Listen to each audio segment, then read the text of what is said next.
perception of red color vision defects, and decrease contrast sensitivity, and visual field defects. Visual field defects can be attitudinal field defects, central scotomas or paracentral scotomas.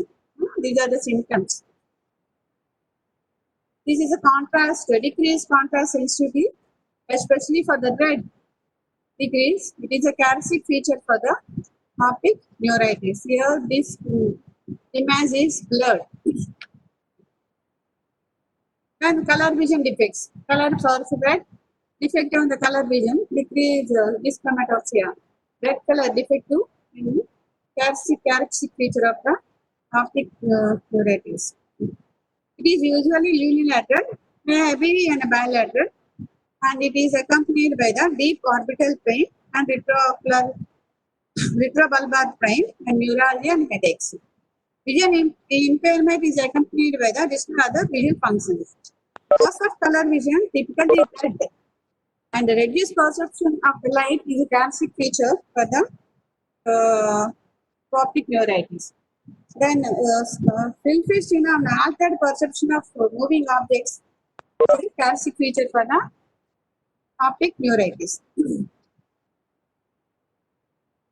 Signs are reduced visual acuity, RAPD, relative afferent pupillary defect. RAPD, when we throw the light to the eye, there is sustained constriction of the pupil. But sometimes in optic neuritis, as there is no sustained constriction, pupil will be dilated. It is relative afferent pupillary defect due to optic involvement of the optic nerve. And this chromatopsia, visual field defects can be attitudinal field defects, photomas, and optic disc changes. Optic disc changes, we are already seen. There is a disc is hyperemic. Optic disc is margins are blurred. Disc is hyperemic, and the disc is elevated disc, and venous engorgement is due to the fluid accumulation in the retinal layers. And retinal changes. Retinal changes are due to the fluid accumulation. Exudates are accumulated to the retinal layers of the retina, leading to the forms of folds. And visual acuity for VEP is diminished. Signs are reduced visual acuity are the RAPD, the characteristic feature for the optic neuritis. Dyschromatopsia, visual field defects, optic disc changes, and retinal changes, VEP. These are the signs for the optic neuritis or papillitis. With phenomena, 50 cases of the optic nerve is active and recovered, and there is a transient obscuration of vision with a rise in body temperature. This is a phenomena. Exercise, hot bath, shower, and full-fledged phenomena. Difficulty in depth perception. Is a difficulty in depth perception is full-fledged phenomena. These are the phenomena seen in optic neuritis. Visual field defects. Visual field defects. This is a visual field defects is called the central scotoma. This is a paracentral scotomas, and it is the Humphrey visual field shows the attitudinal defects. This is a characteristic feature of the optic, the central scotomas, paracentral scotomas, and attitudinal field defects. This is a characteristic feature for the. These are the central scotoma with involvement of the optic nerve. And this is the paracentral scotomas. This is the attitudinal. Half of the retinal layers is gone. Attitudinal defects. Half of the field is gone. This is attitudinal defect.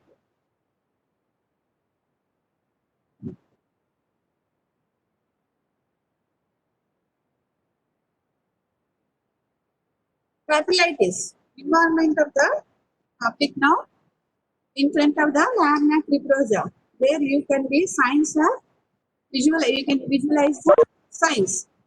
Approximately 35% of optic neuropathy, inflammation located anterior to the optic nerve.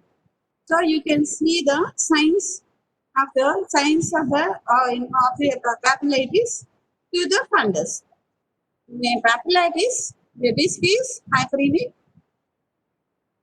reddish coloration of the disc with the increased vessels, and the blurred margins are blurred. Margins are blurred and elevated. This disc is elevated. Disc elevation when compared with the papilledema is less. Papillitis, minimal elevation 2 to 3 diopters, where papilledema 2 to 6 diopters. And edema, and the tortuosity veins are edematous and tortuosity of the vessels and distorted veins. These are all are the distorted veins, and there is edema. Elevation of the optic disc is due to the X-rays accumulated in the layers for the retina. Disc is hyperemic. Disc is margins, optic disc margins are elevated. Blurred, this indexed in blurring of the margins, and disc is elevated. Hyperemia of the disc, reddish hue. The veins are tortuous and dilated. Vessels are dilated and tortuous stage vessels is present. Choroid retina is normal. In color vision and contrast sensitivity, stereo acuity is diminished. Central vision is spared. Color vision, contrast sensitivity, and depth. Stereo acuity means perception of depth. Depth perception is diminished. Central vision is spared. Is approximately seen in 35% of optic neuritis. Inflammation located anterior to the nerve. This is hyperemic disc. Then the margins are blurred. Swelling is 2 to 3 disc diopters, and edema, tortuosity, distorted veins. This characteristic feature the papillitis. And in acute retrobulbar neuritis, in retrobulbar neuritis, neither patient nor ophthalmologist see anything. That ophthalmoscopically fundus is clearly normal. We cannot see any signs in acute retrobulbar neuritis. No ophthalmoscopically visible changes is present. If the lesion is near the lamina fibrosa, some signs of papillitis is elicited. In retrobulbar neuritis, no ophthalmoscopically visual changes is not seen in acute retrobulbar neuritis, but is patient complaint, sudden loss of vision on examination, fundus examination, there are no signs. Sudden loss of vision, but there are no signs. And if the lesion is near lamina fibrosa, some signs of papillitis is elicited. Neither the patient nor ophthalmologist sees anything, but there is a loss of vision is present, which suggests loss of vision with a normal fundus where you suspect acute retrobulbar neuritis.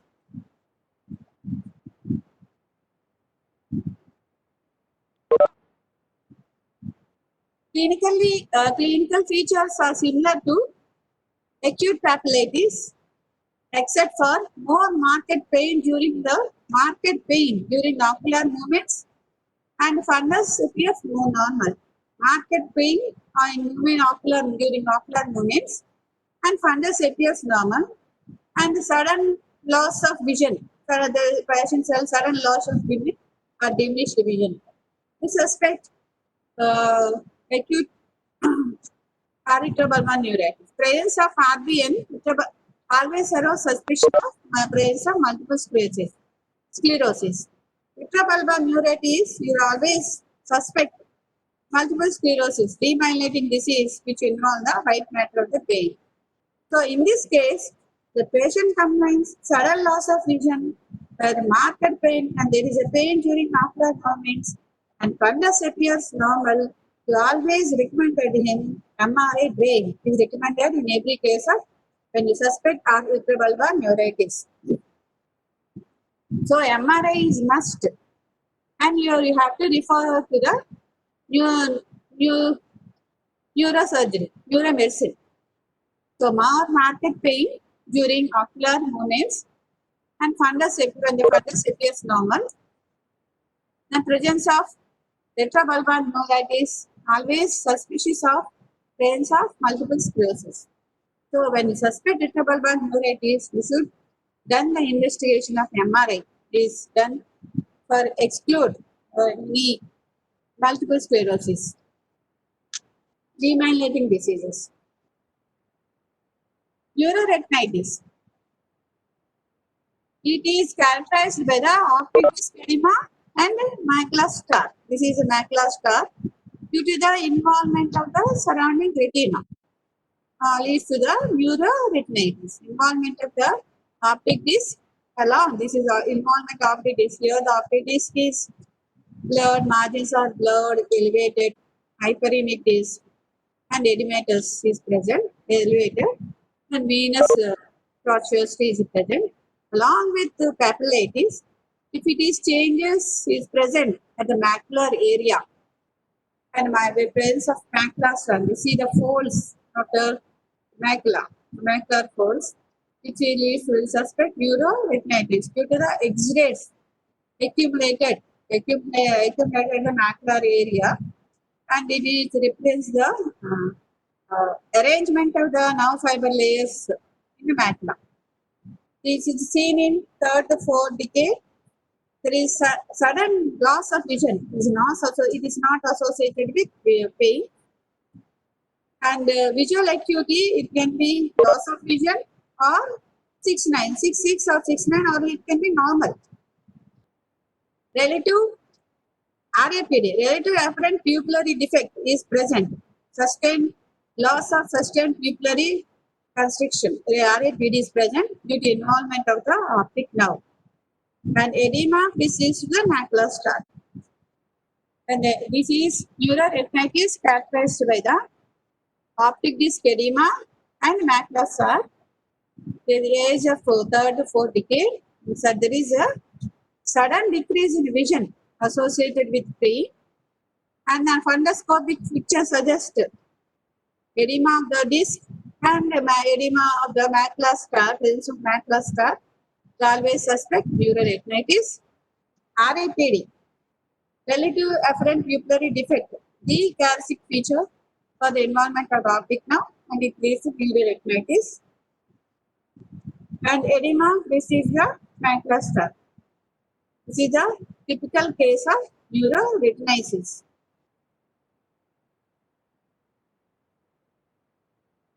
Neuroretinitis, papillitis with retinal X-rays, which are retinal nerve fiber layer and radially oriented to form the macular scar or fan.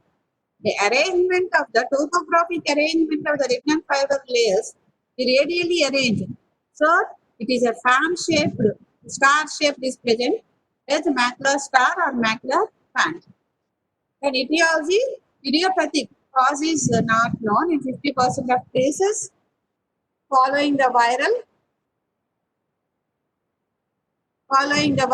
syndromes. 2/3 of the cases are Casper's diseases. It can be associated with toxoplasmosis, toxocariasis, helminthiasis, Lyme disease.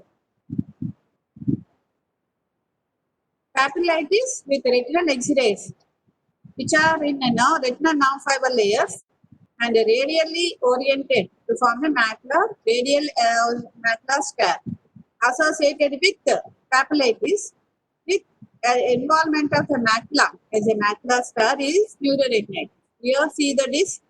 Disc is margins are blurred, disc is elevated, hyperemic disc, venous tortuosity is present. And it can be idiopathic 50% following the viral syndromes and associated toxocariosis, Lyme disease, and secondary syphilis. Typical optic neuritis and atypical optic neuritis. Predominantly, typical optic neuritis predominantly affects females, aged 1. No gender, atypical optic neuritis, no gender predictions. Retroocular pain, worse with eye movement, is seen in typical optic neuritis, where painless loss of vision is seen. Common age group is 50 to 45 years. Typical optic neuritis, atypical old age. It can be typical optic neuritis uniocular and it is a binocular, bilateral. Peak visual loss is seen within the 2 weeks. Within the sudden loss of vision is seen within the 2 weeks. Progressive visual loss is beyond the 2 weeks.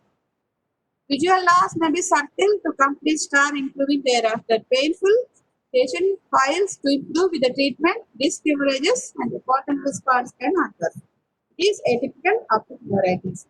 It affects females 5:1 and no gender prediction.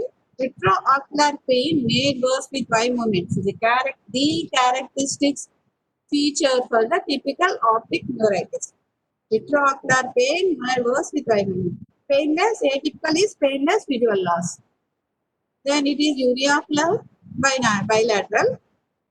Peak loss of vision within the 2 weeks.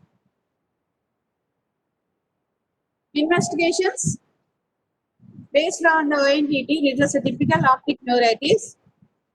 Demyelination is the most common cause for the optic neuritis. And other laboratory investigations, ESR, blood analysis is not needed. So MRI is must. If you suspect any optic neuritis, sudden loss of pain with ocular retrobulbar pain, or sudden loss of vision with ocular pain, you already suspect multiple sclerosis. For that cases, you should do MRI of the brain to assess multiple sclerosis risk. First, you exclude the multiple sclerosis. Demyelinating disease is the most common cause for the typical optic neuritis.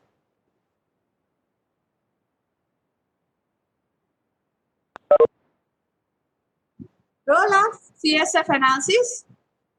In role of CSF analysis, elevation of IgG. IgG is elevated. Elevation of IgG albumin index, presence of polyclonal IgG bands seen in about multiple sclerosis. Role of CSF analysis, there is some elevation of the immunoglobulins seen in the multiple sclerosis. So, CSF analysis is also must. If there is no MRA,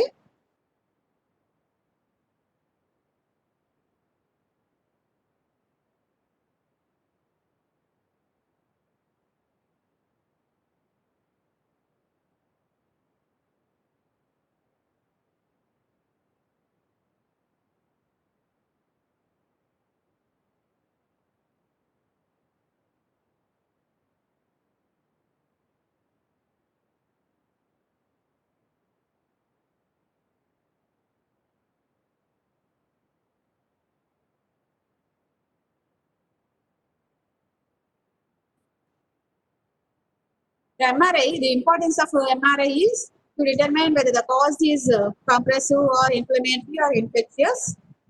Compressive lesions, sometimes inflammatory and infectious lesions fall in the optic neuritis. Determine the prognosis or risk for suspicious development of MS in monosymptomatic cases. To confirm the diagnosis, to assess the other white matter lesions. Role of MRI is whether the neuritis, optic neuritis can be inflammatory or infectious, or to confirm the diagnosis other white matter lesions and multiple sclerosis, to determine the prognosis and risk of subsequent development multiple sclerosis in monosymptomatic cases. It is a bilateral disease. So when there is loss of vision in one eye, you have to save the other eye. So to prognosis risk for the subsequent development in other eye. So MRI is must. This is the case where the MRI patient acute optic neuritis. So this is an enhancement of optic nerve. This is the optic nerve, thickening of the optic nerve. This is enhancement of the white matter lesions. This is a thickening of the optic nerve, optic nerve lesion. MRI of the nerve sheath, we see which is the enhancement of the optic nerve sheath. This is the picture. So MRI is more valuable for the MRI white matter lesions. You can see the optic neuritis. There is a white matter lesions. Multiple white matter lesions is seen. Can name maybe multiple sclerosis. White matter lesions are seen. MRI white matter lesions. Suspect any multiple sclerosis. And extensive work of progressive visual loss. If treatment progressive visual loss for more than 4 weeks, no recovery of vision after 10 weeks, and peri-ocular pain more than 4 weeks, you should do the extensive workup in cases of optic neuritis. Patients older than 50 years, quadratic semianopic field defects, and development of field defects in other eye, history of paranasalisis. These are the indications to do the extensive work in optic neuritis. There is a progressive visual loss for more than 4 weeks, and there is no recovery of vision after 10 weeks. And peri-ocular pain more than 4 weeks, patient 50 years, quadratic and hemianopic field defects, development of field defects in the other eye. So you do the extensive work in the patient is a treatment is different group. We can give placebo. In treatment of choice for the optic neuritis is intravenous methylprednisolone, 250 milligrams 6 hourly for 3 days, followed by the oral prednisolone 1 milligram per kg body weight per day for 11 days and 3 to 4 days tapering for prednisolone. Treatment of choice for the optic neuritis. Intravenous, write down this the treatment. Intravenous methylprednisolone 250 milligrams 6 hourly for 3 days, followed by the oral prednisolone 1 milligram kg body weight per day for 11 days and 3 days tapering of prednisolone. Then there is a oral prednisolone 1 milligrams for 14 days followed by 3 days. So there is no use in the oral prednisolone. Only intravenous methylprednisolone. There is a patient complaint, you suspect optic neuritis, sudden loss of vision, and there is changes of the optic disc is present, visual field defects is present. Then immediately you start with intravenous methylprednisolone, 250 milligrams 6 hourly for 3 days, followed by the oral prednisolone 1 milligram kg per day for 11 days and 3 days of tapering. The patients are they did the study oral placebo. Second group is intravenous methylprednisolone and oral prednisolone. The rapid results we seen in the intravenous methylprednisolone treatment.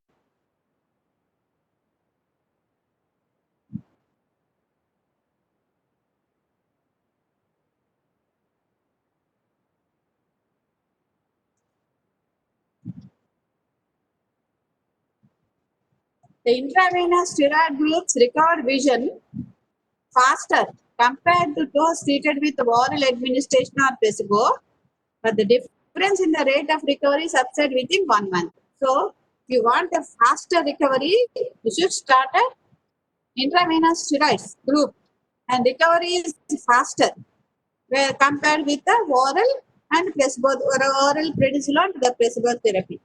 It is a optic neuritis is a very emergency. Otherwise, there is loss of vision. So when you suspect optic neuritis or papillitis by saying the papillitis, ocular pains, you always better start with the intravenous methylprednisolone 250 milligrams 6 hourly for 3 days, followed by the oral prednisolone 1 milligram per kg body weight for 11 days to save the vision. That is the main important. So you have to save the vision. So it's an emergency. Optic neuritis is an emergency. It should be started with intravenous methylprednisolone. These are the groups where we can prognosis. Natural history, worsening of the days to weeks followed by the spontaneous. There can be spontaneous recoveries present, and 79% begins to recover 3 by 52. 93% of the patients show improvement by 5 by 52. Natural worsening of the days to weeks followed by the there can be spontaneous recovery, and ongoing clinical improvement to 1 year. Visual evoked BP latency improves to the 2 years.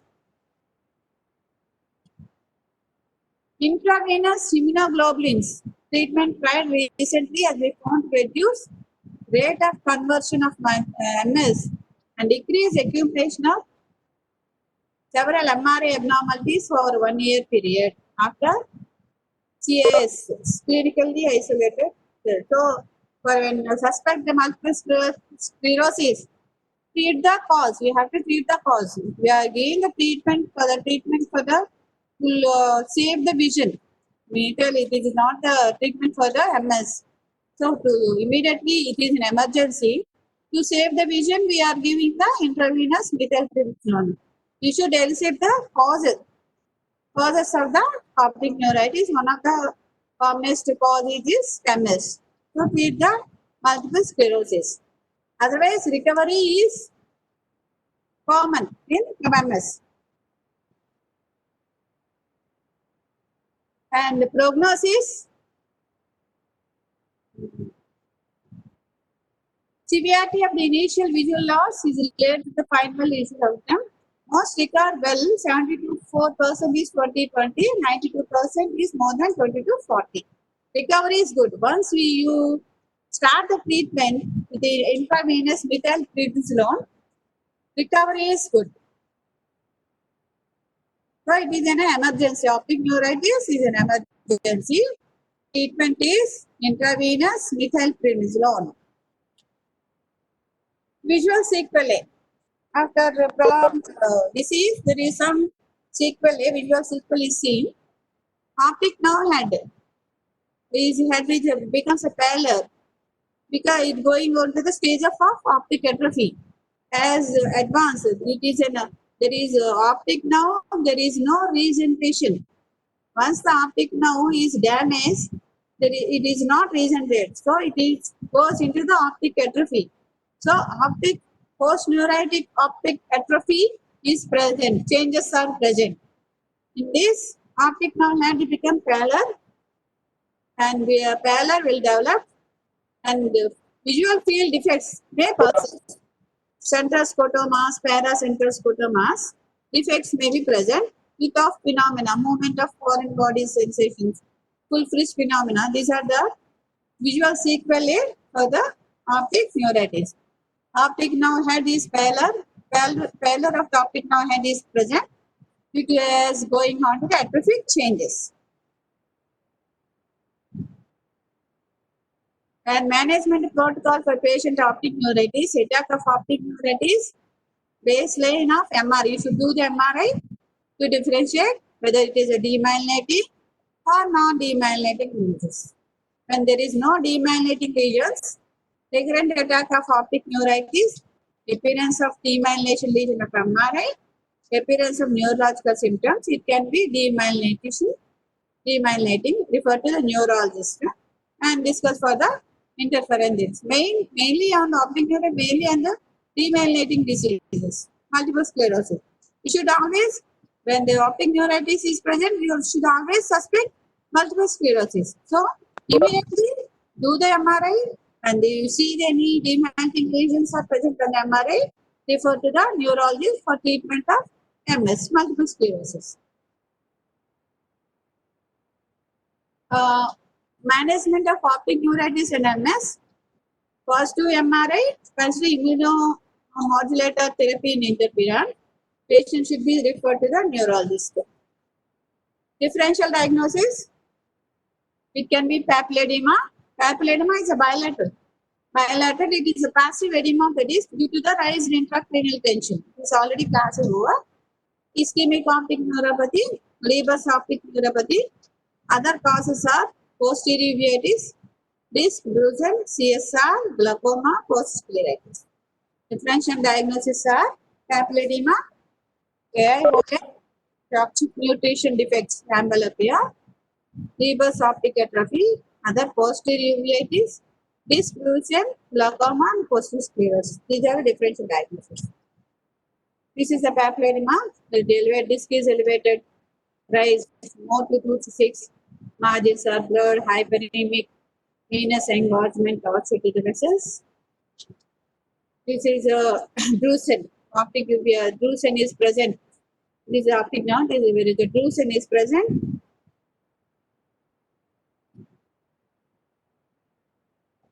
Here, this is the case of posterior uveitis, where petrol seen in optic nerve lesion.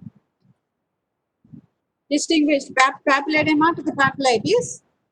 Papilledema, headache is present, where the papillitis is no headache is raised intracranial, signs of raised intracranial tension is present in papilledema. Papillitis, there is no heart.